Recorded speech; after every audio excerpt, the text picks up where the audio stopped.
A la luz de la Biblia, una de las bendiciones más grandes que Dios otorga a los seres humanos es la paternidad. Independientemente de si la paternidad es un hecho biológico o no, es una gran bendición. Y es la razón por la cual el Salmo 128 incluye entre estas promesas que el Señor da a los que le temen, el ver a los hijos de sus hijos. Aunque una antigua fuente judía afirma que este Salmo 127 fue escrito por causa de los prosélitos, es decir, los conversos al judaísmo, sin embargo, es claro que cualquiera que ame a su familia, incluso un ateo, se gozará al conocer a sus hijos y a sus nietos. ¿Cómo puede cifrarse la bendición de la paternidad? ¿Con qué palabras se puede describir todo lo que representa? La Biblia responde con diversas figuras. Salomón decía, por ejemplo, que los hijos de los hijos son la corona de los ancianos, lo dice en Proverbios 17:6. Y para explicar esta afirmación, los sabios de Israel cuentan una parábola en la que hablan de un viajero que, exhausto y hambriento por el desierto, estaba angustiado por su sobrevivencia y encontró entonces un oasis, una fuente de aguas, bebió del manantial, comió del fruto de un árbol que estaba en ese lugar, y cuando estaba hidratado y satisfecho, gracias Dani, salió para reanudar su viaje, y entonces se detuvo y le dijo al árbol: «Oh árbol, ¿cómo puedo bendecirte? Tienes frutos deliciosos y agua refrescante». Y después de pensarlo un momento le dijo: «Que todos tus vástagos sean como tú». Un rasgo propio de las parábolas rabínicas es su timbre casi ingenuo, con el que se cifra el gozo inefable del justo cuando ve a su descendencia caminando en las sendas de justicia. Sin embargo, como todos los dones de Dios, la paternidad también nos es entregada en una moneda que tiene dos caras. Una cara se llama privilegio y la otra se llama responsabilidad. De modo que, como hizo Salomón, el salmista utiliza también diversas figuras para hablar de la bendición de la paternidad. Y el Salmo 127 propone 3 y les invito a considerar cuáles son. Antes, hermanos, de pensar en las enseñanzas de este pasaje, decía hace un momento que en la tradición judía siempre hay un relato para algo, siempre tiene un cuento para algo. Y una característica de los cuentos rabínicos es que tienen un timbre casi ingenuo hasta que pensamos bien en lo que quieren decir. En este cuento que les hablo de este hombre que estaba angustiado en el desierto y encuentra un oasis, bebe del agua, come del fruto de un árbol que estaba allí, se preguntó: ¿cómo te bendeciré? Y después de pensarlo dijo: que todos tus vástagos sean como tú.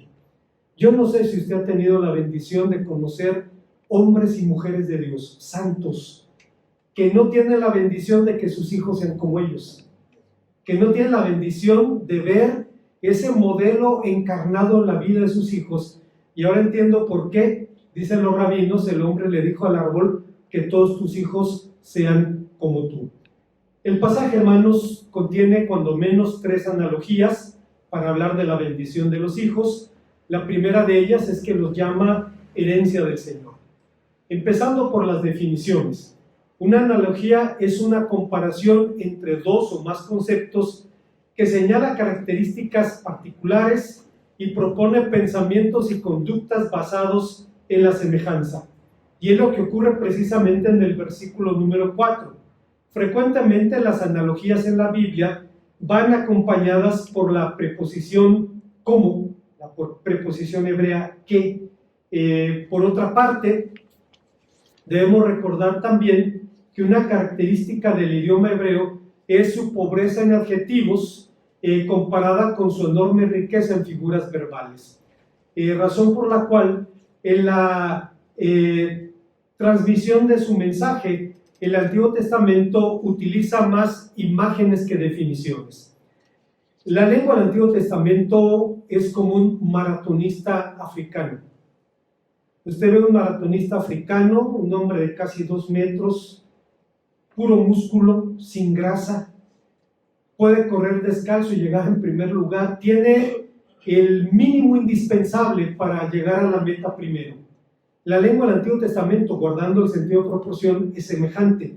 Tiene 400 raíces nada más, 400 raíces, y con ellas se expresa todo el mensaje que Dios quiere comunicarnos en la Biblia. De esta forma, como hay una pobreza congénita de adjetivos, entonces lo que no se describe con una definición, se describe con una figura. Y las figuras, hermanos, tienen la característica de que tienen una enorme riqueza. Los chinos decían que una imagen vale más que 1000 palabras, y es cierto. Y es cierto también en la transmisión del mensaje de la Biblia. Pero regresando a nuestro asunto, en el pensamiento bíblico, como a diferencia de nuestra cultura, heredar significa adquirir un patrimonio sin que medie la compra, pero de manera semejante a nuestra cultura. El Señor entregó al pueblo de Israel la tierra prometida como heredad perpetua, mientras el pueblo se mantuviera en el pacto, cosa que Moisés conminó al pueblo a recordar siempre, diciéndole: cuando el Señor tu Dios te haya introducido en la tierra que juró a tus padres, Abraham, Isaac y Jacob, que la daría, en ciudades grandes y buenas que tú no edificaste, en casas llenas de todo bien que tú no llenaste, en cisternas cavadas que no cavaste, viñas y olivares que no plantaste, y cuando comas y te sacies, cuídate de no olvidar que el Señor tu Dios te sacó de la tierra de Egipto, de casa de servidumbre. Lo que Moisés estaba diciéndole al pueblo de Israel es que la posesión de la tierra prometida era un don de Dios, venía de su gracia, y mientras Israel se mantuviera en el pacto, podría ser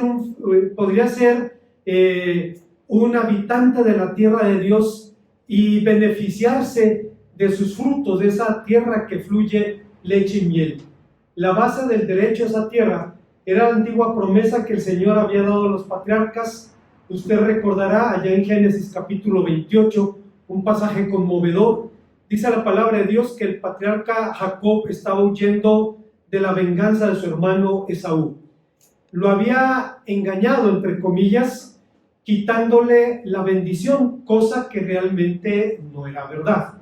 Si usted recuerda, cuando Dios responde la oración de Isaac, dice la Biblia que su mujer era estéril, e Isaac oró a Dios y Dios le concedió la maternidad.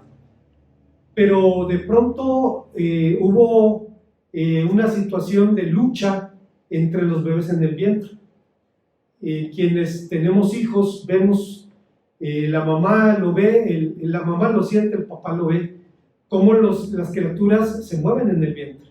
Si la mamá está leyendo un libro, pueden tumbárselo de una patada. Así es que imagínese a dos bebés queriendo apretarse el pescuezo el uno al otro en el vientre de la madre. Consulta al Señor y el Señor le dice: 2 naciones hay en tu vientre. Dice: pero el mayor servirá al menor.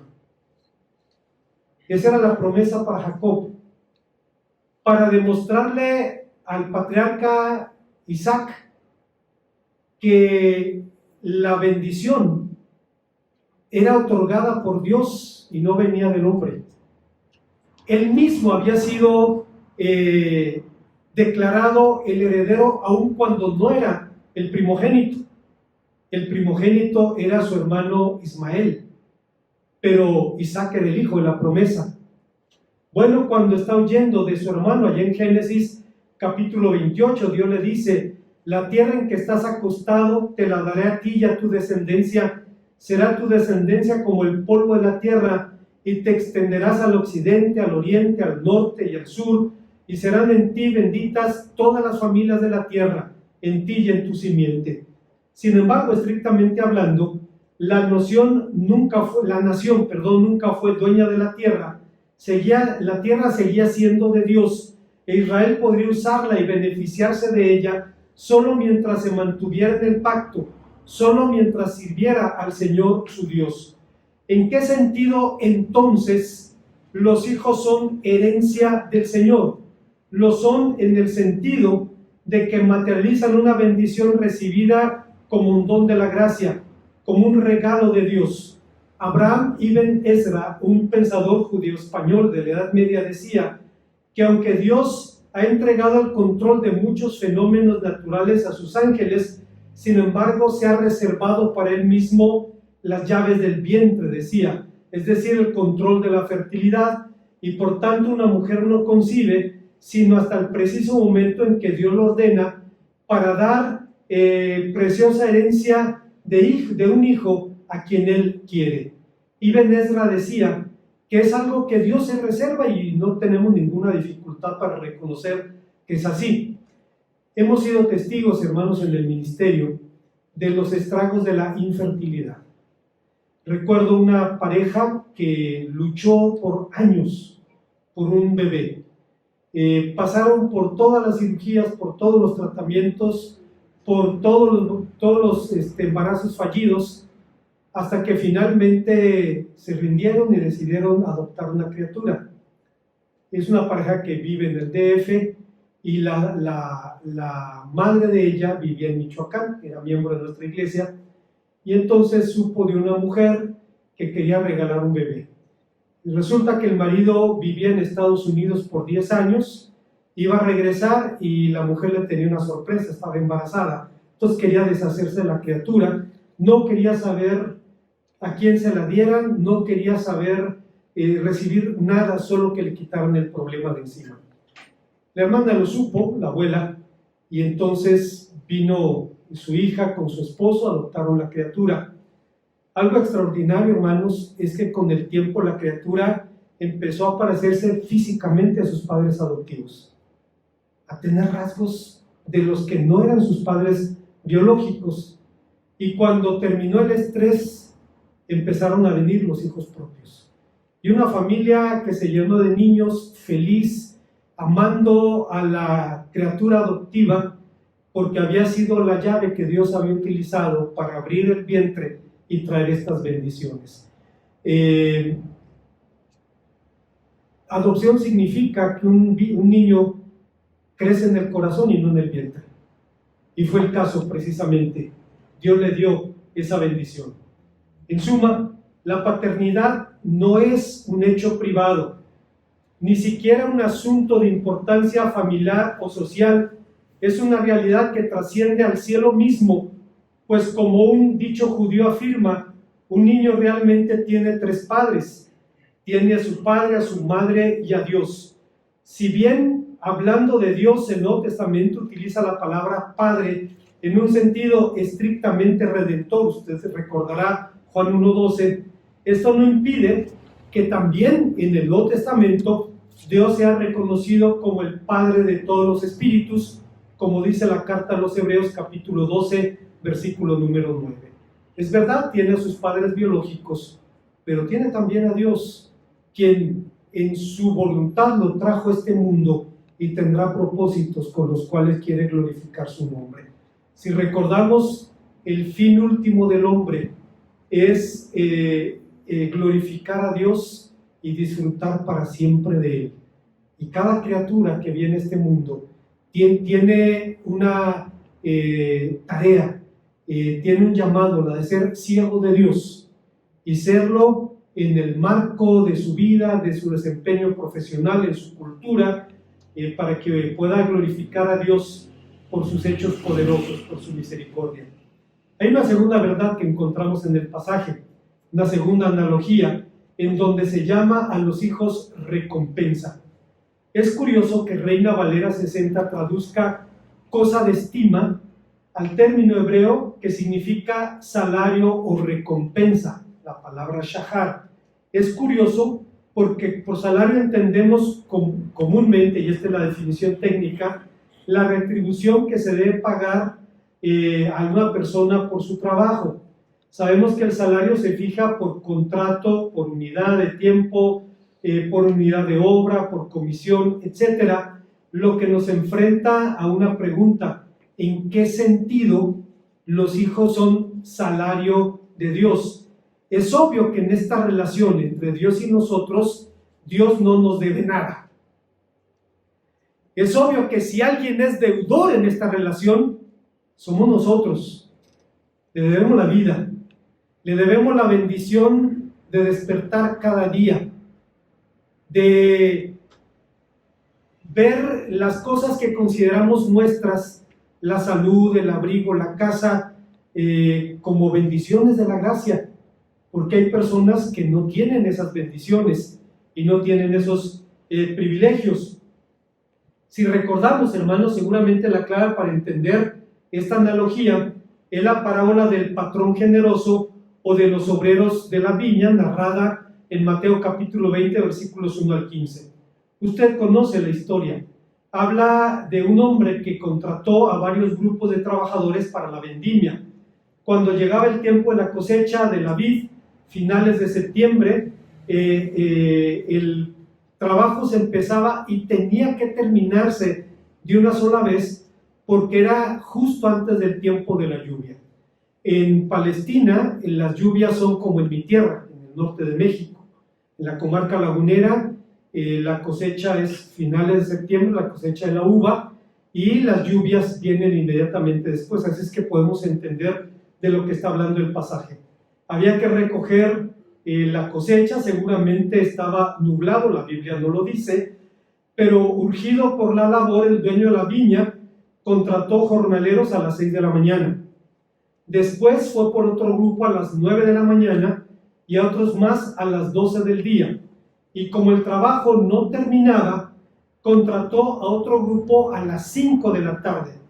La jornada duraba más o menos unas 12 horas, así que el último grupo trabajó prácticamente una hora. Cuando el patrón empezó a pagar a los obreros por su trabajo, a los que trabajaron una hora les dio el salario completo, y los que llegaron a las 6 de la mañana imaginaron que merecían más.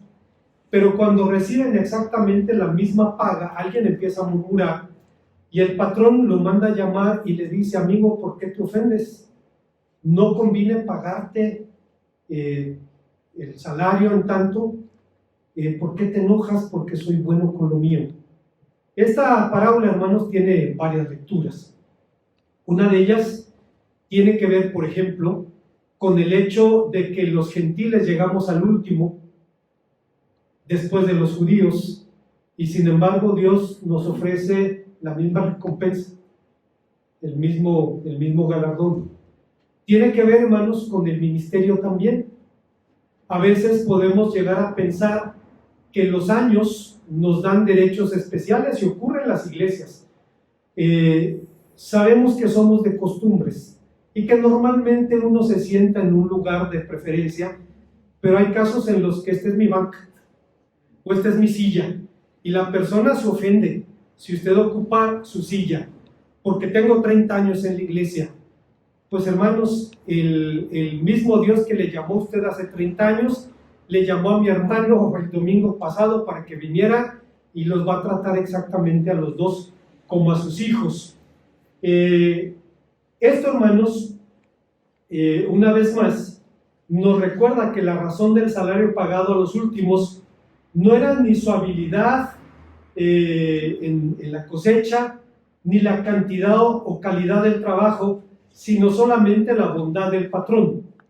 Los hijos representan una recompensa generosa, aunque ciertamente inmerecida, pues son un regalo de la gracia. Por lo anterior, Carlos Spurgeon decía que cuando la sociedad está ordenada rectamente, los hijos no son considerados como una carga o como un estorbo, sino como una heredad, y son recibidos sin pesar, sino como una recompensa. Esto lo dijo hace 150 años, hermanos. Y el mundo ha dado muchas vueltas, y hoy día hay padres para los cuales los hijos pueden ser un inconveniente muy grande, una carga muy grande. Esta afirmación toca una fibra sensible en el corazón ahora de esta nación, especialmente en este tiempo. Hasta hace algunos años, los evangélicos mexicanos veíamos el debate sobre el aborto en los Estados Unidos como el que ve un pleito callejero en la calle vecina.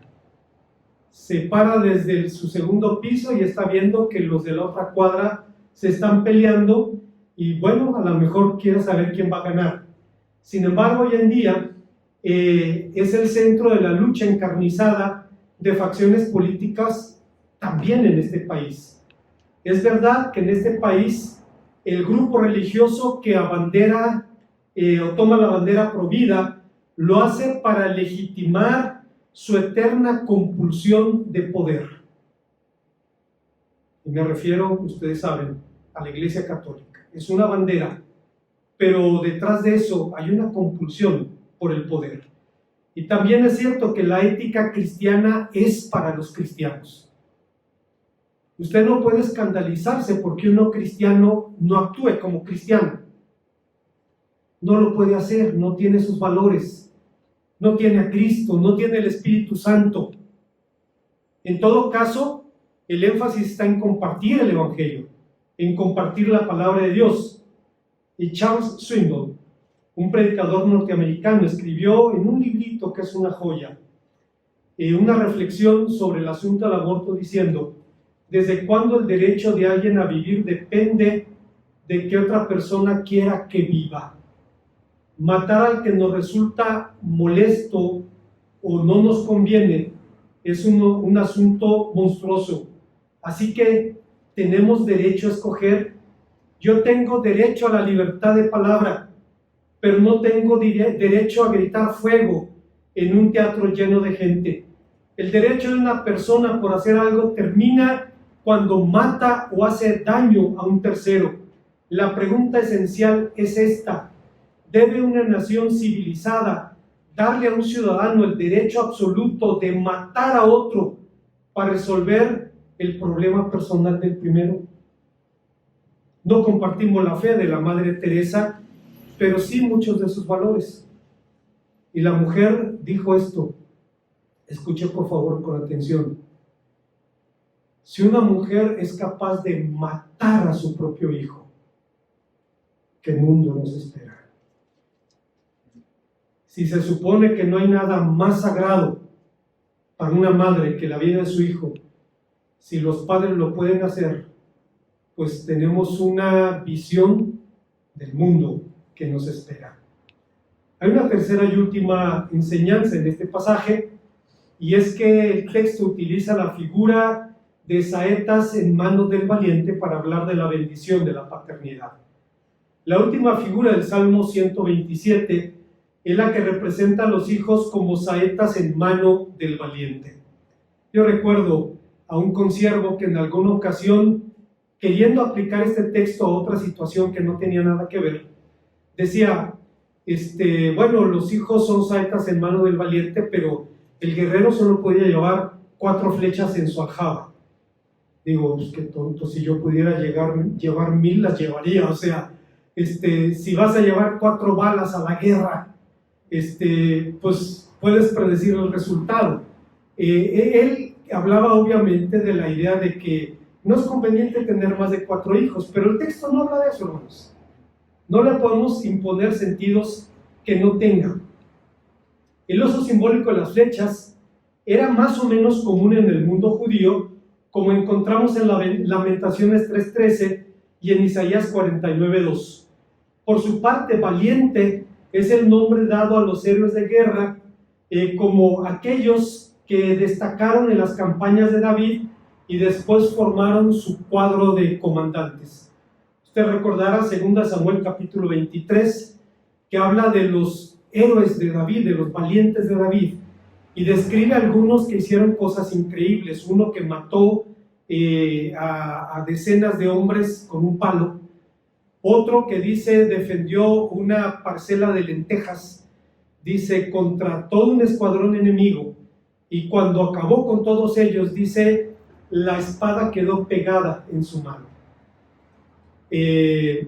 Yo recuerdo cuando era niño, era flaco, y cuando tenían que hacerme algún análisis de sangre, era una pesadilla porque me picoteaban, era traumático, y cuando finalmente tenían la oportunidad de sacar la sangre, me ponían algodón y me decían, apriétale el brazo fuerte para que no se te salgan las tripas por allí. Y pues como yo no quería que las tripas se salieran por allí, estaba 1 hora, 2 horas así, y cuando quería extender el brazo no podía. Había un dolor en la articulación por el estrés. Y podemos entender a aquel hombre que termina el combate y dice no podía soltar el sable porque la espada se había pegado en su mano. No es el tema, hermanos, pero algo que a mí me fascina de estos valientes de David es que fueron los que estuvieron con David en la cueva de Adulam, huyendo de Saúl y huyendo de los filisteos. Y en esa cueva de Adulam, David les dijo: oíd, hijos, la instrucción del Señor os daré. Y empieza a hablarles no de estrategia militar, no de asuntos políticos, sino del temor de Dios. Cuando Saúl se traspasó con su propia espada, el péndulo de la historia cambió, y entonces David llegó a ser rey sobre Hebrón, y sus hombres su cuadro de comandantes, y son recordados por sus hazañas. Pero el mismo nombre significa hombre hábil, 1 Reyes 11:28, e incluso, hermanos, debemos decir que la misma palabra, Hagil, o Gibor, se utiliza para hablar de mujeres. Mujeres fuertes, valientes, como Proverbios que es 31:10. En ambos casos describe a un hombre a quien se le ha asignado una tarea. Esta analogía tenía un doble significado. El primero tiene que ver con la tarea, con una vocación existencial, y la segunda con los privilegios de las recompensas que trae el desempeño fiel. El ser humano tiene entre sus más grandes privilegios y sus más serias responsabilidades la paternidad. Hace un momento, antes de empezar el servicio, platicaba con mi hermana Adriana y le dije: supe que Sayito cumplió 30 años. Le dije: yo recuerdo hace poco menos de 30 años que usted entró por aquí, por este pasillo, con un bebé en los brazos. Los hermanos venían de una experiencia eclesiástica muy dura, muy triste. El hermano Héctor me dijo: hermano, déjeme congregarme, no quiero ser miembro, no quiero problemas con nadie, solo quiero congregarme. Y mire, ahora salen los de adelante. Qué bendición. Y Sayito tenía meses realmente cuando llegó, y vemos, hermanos, que Dios nos bendice con nuestros hijos. Recuerdo también cuando sus hijos estaban creciendo que el hermano Héctor era duro, y un hermano en la fe, amigo suyo, criticaba la dureza de su disciplina. Perdón por lo que voy a decir, hermanos, pero un día le dijo: ya trágatelos, o sea, los vas a matar. Y el hermano le dijo: mira, vamos a dejarle aquí y hablamos dentro de 20 años. Y 20 años después, los hijos del hermano son profesionistas y los del otro hermano cantan en el camión. Son un privilegio, pero son también una gran responsabilidad. Son un instrumento con el que en parte realizamos nuestra tarea en este mundo, al igual que el guerrero lo hacía con sus armas. En esa línea de pensamiento, el Señor decía tener un pueblo como saeta bruñida en la aljaba, dice Isaías 49:2. Esto significa que los había levantado para un ministerio profético y sacerdotal a favor de las naciones del mundo. De modo que los padres tenemos la responsabilidad de ayudar al desarrollo integral de nuestros hijos, es decir, su desarrollo físico, moral, emocional, social, espiritual, y todo esto para que lleguen a ser personas útiles primero a Dios, útiles a su prójimo y útiles también a ellos mismos. Digo esto, hermanos, y lo he contado varias veces, porque hace algunos años el doctor Patricio Carter, que era director del seminario de Lomas Verdes, salió del país por jubilación, pero sigue en el ministerio, y tiene un grupo de mujeres que son su equipo de intercesión en México y en Estados Unidos. En el DF hay un grupo de mujeres de oración de veras. Y un día una mujer se acercó a ellas y les dijo: hermanas, quiero pedirles que me ayuden a orar para que Dios le dé un trabajo a mi hijo.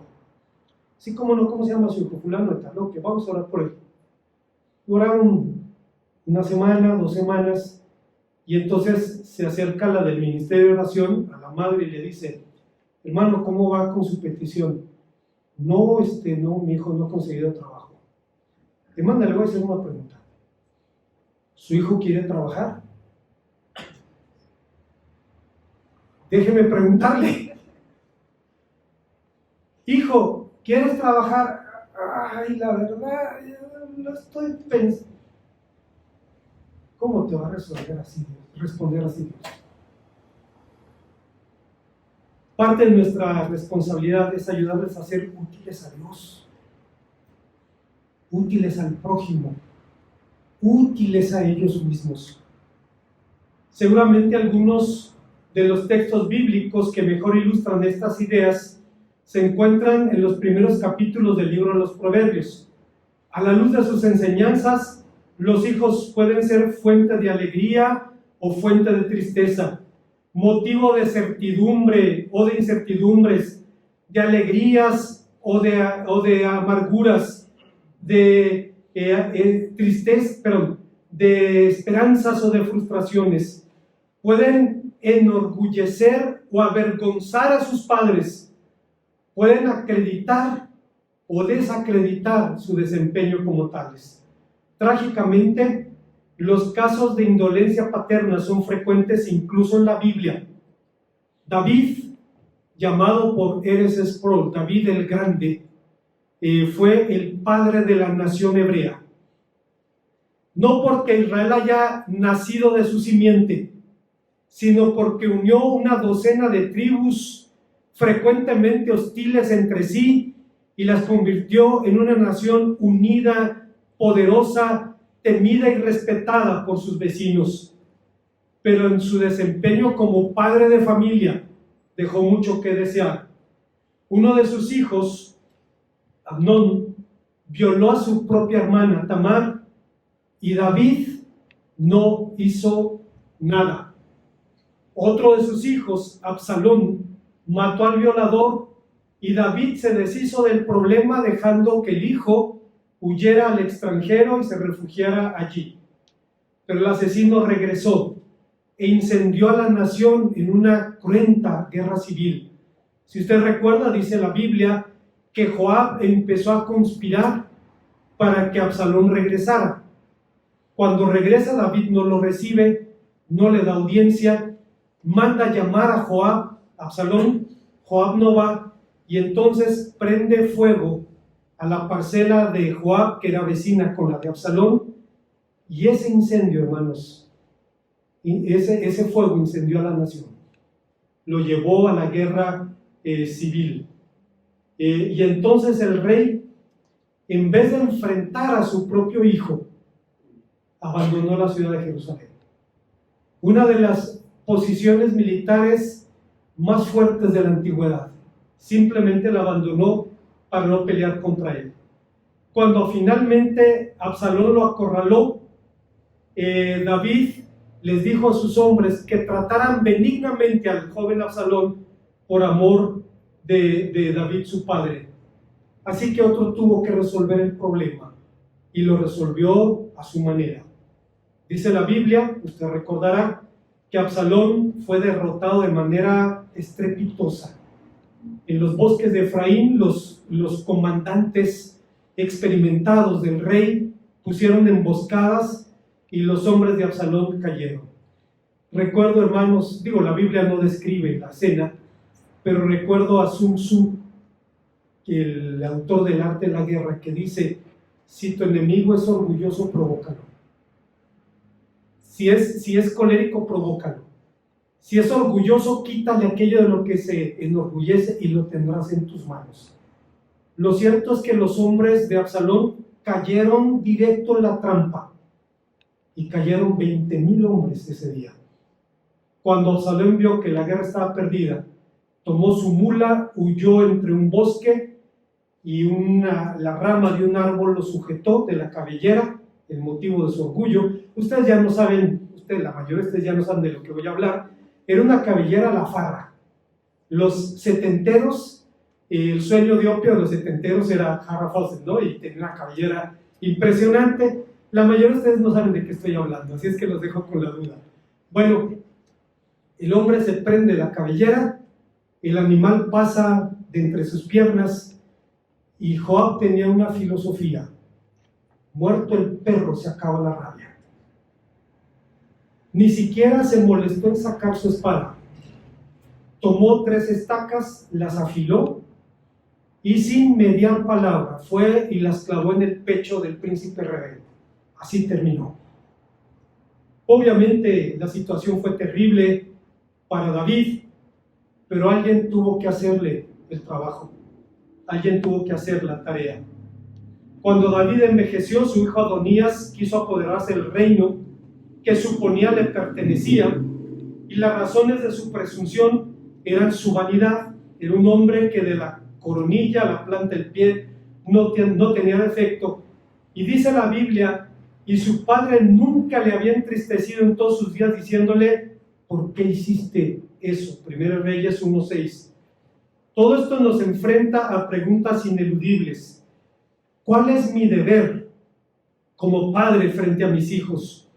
Proveer todo lo que esté a mi alcance para su desarrollo integral. ¿Forma parte de ese deber hacer que mis hijos me amen? A la luz de la Biblia, no. La Biblia no dice en ningún pasaje: haz que tus hijos te amen. Los hijos no necesitan ver padres perfectos, necesitan ver padres congruentes, con defectos pero congruentes.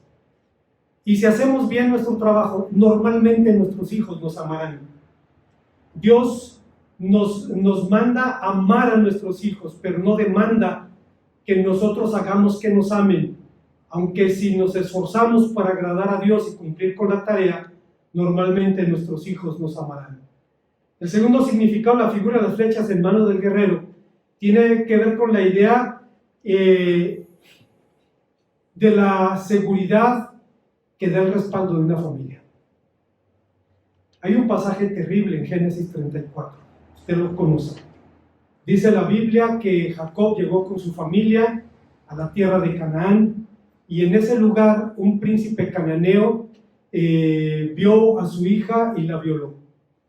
La muchacha estaba donde no debía estar, y no estoy victimizando o revictimizando a las víctimas, pero dice la Biblia, salió a conocer la tierra con las muchachas del lugar, y pues se metió en tierra de paganos y pasó lo que pasó.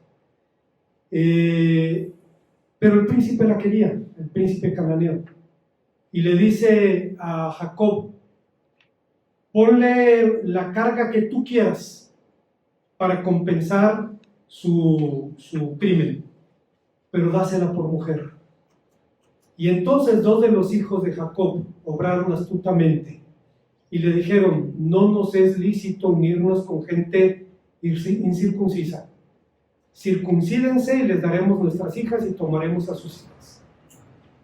Al tercer día, dice, cuando estaban en su dolor, yo vi a un hombre que se circuncidó de adulto. Dice, quería usar falda y con crinolina amplia, dice, porque es terrible.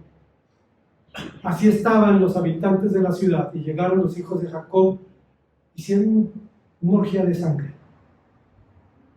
Es un ejemplo de la venganza tribal, y no hay justificación para ella. Incluso Jacob lo menciona ya en Génesis 49, diciendo, maldito su furor que fue fiel. Pero hermanos, desde entonces nadie se metió con la familia de Jacob. Con ellos no se jugaba. Cuando dice el texto, bienaventurado el varón que llenó su aljaba de ellos, no será avergonzado cuando hablare con los enemigos a la puerta. Estaba hablando del respaldo que hay en una familia. Decía el hermano Donaldo Sims, quien fue profesor del seminario de Lomas Verdes, decía, él era chaparrito, grueso, Pablo Mármol, canoso, haga de cuenta Pablo Mármol. Pero tenía dos hermanos de 2 metros. Dice que cuando sus hermanos crecieron y él no crecía, lo acostaban en la cama, se agarraba de la cabecera y le jalaban las piernas a ver si lo podían emparejar. Dice, nunca lo pudieron hacer. Pero decía el hermano Donaldo Sims que en alguna ocasión, siendo el niño, iba a pescar. Y dice, ahí había un vecino que era aprovechado, era más grande. Y dice, sale el pícaro, decía el hermano Sims, y dice, y trazó una raya en el polvo del camino con su pie. Y dijo, al que quiera pasar por esta raya le voy a dar en la nariz. Dice, él estaba atrás de la raya, yo estaba adelante. Dice, mi madre tuvo 3 hijos feos, dice, pero ninguno tonto. Dice, y me regresé por mis 2 hermanos de 2 metros. Dice, cuando llegué a la raya ya no estaba el tipo. Estaba en su casa y desde la ventana preguntó, ¿a dónde van? Vamos a pescar. Que les vaya muy bien. Dice, ¿me tenía miedo a mí? No, les tenía miedo a los 4 metros de hermanos que tenía yo detrás. Dice, bienaventurado el varón que llenó su aljaba de ellos, no será avergonzado cuando hablare con los enemigos a la puerta.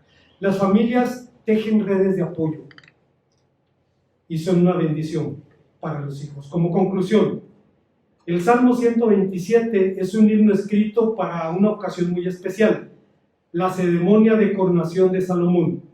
David recordó al nuevo rey que 2 asuntos de cardinal importancia para su desempeño como rey. El primero, que sus proyectos solo podrían prosperar si materializaban la voluntad de Dios, y de allí, por ejemplo, la construcción del templo.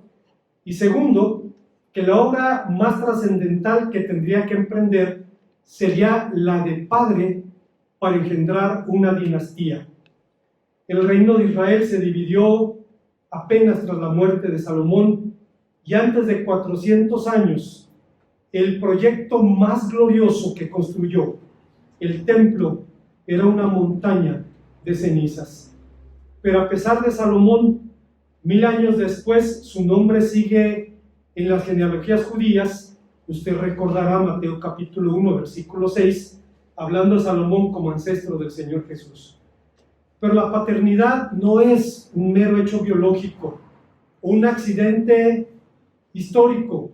En la práctica, si acaso, hermanos, llegamos a conocer 2 generaciones de nuestra familia. Yo no tuve la bendición de conocer a mis abuelos paterno y materno. A las abuelas sí, a los abuelos no. Y yo recuerdo cuando era niño y mis compañeros en la primaria hablaban de sus abuelos, yo tenía una sensación de minusvalía, porque yo no tenía los abuelos. Y ellos hablaban con entusiasmo lo que hacían con el abuelo, que les enseñaba a hacer una resortera, a bailar el trompo. Y era esa sensación, hermanos, de una pérdida, porque no tuve la bendición. Dios me ha dado la bendición de tener nietos. Y hermanos, no me la acabo. O sea, es una bendición tan grande. Si acaso conocemos 2 o 3 generaciones de nuestra familia. Resulta entonces sintomático que David empleara 2 versículos para hablar del trabajo de Salomón como rey y 3 para hablar de su trabajo como padre. 2 de las analogías usadas en el Salmo 127, la de la herencia y la recompensa, señalan al privilegio. La última, la de saetas en mano del valiente, apuntan a la responsabilidad. Pero como hemos dicho, nuestra tarea como padres es contribuir a la formación de nuestros hijos, aportar para que sean útiles a Dios, útiles al prójimo, útiles a ellos mismos y puedan de esa manera cumplir con su vocación existencial.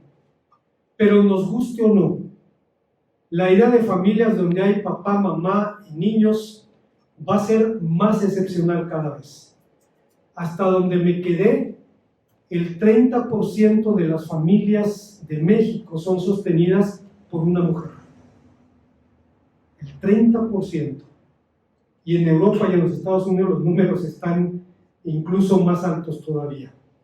La idea de una familia con papá, mamá e hijos va a ser más excepcional cada vez, pero esto no quita bendición al privilegio ni carga a la responsabilidad. Nos guste o no, este tipo de familia será cada vez más raro, pero la responsabilidad seguirá estando allí, solo que cada vez será más difícil cumplirla. El arribo de un hijo marca el inicio de nuestra propia transformación, en padres. Nosotros nos graduamos como padres el día que nuestros hijos nacen, y por eso le decía Mafalda a su madre, cuando la madre le dice: lo vas a hacer porque soy tu madre, y le dice Mafalda: pues yo soy tu hija, y nos graduamos el mismo día. Y es cierto. Don Rubén Núñez Cáceres, un profesor del TEC de Monterrey en Tampico, hablaba sobre la salida de los hijos de la casa, sobre el nido vacío, de una reflexión a la que tituló: entonces sabrás lo que es ser padre.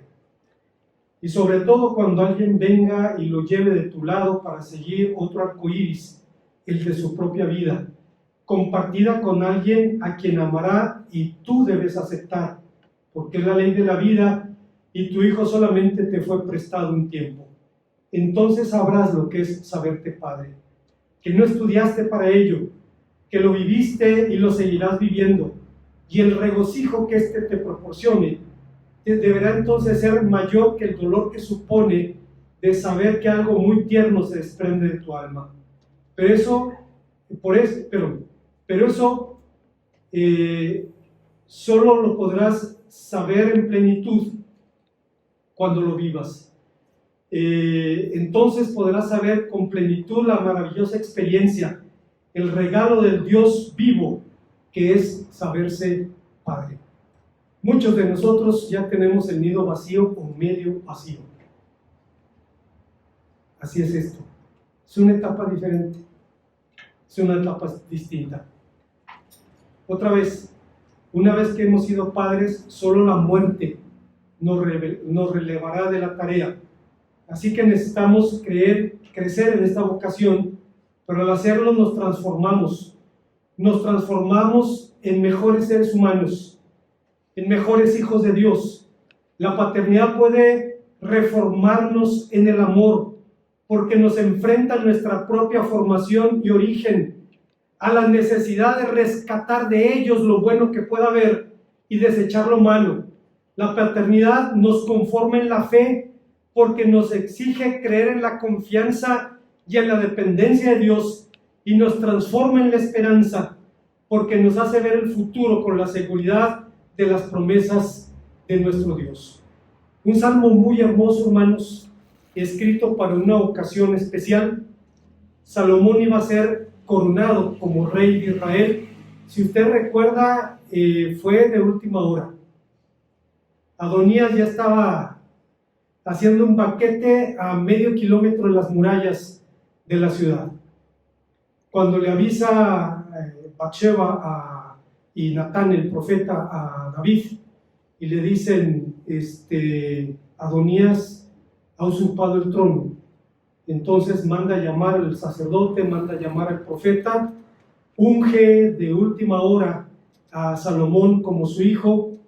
Pero hermanos, la promesa de que sería Salomón el heredero se la había dado David a Betsabé cuando Salomón nació,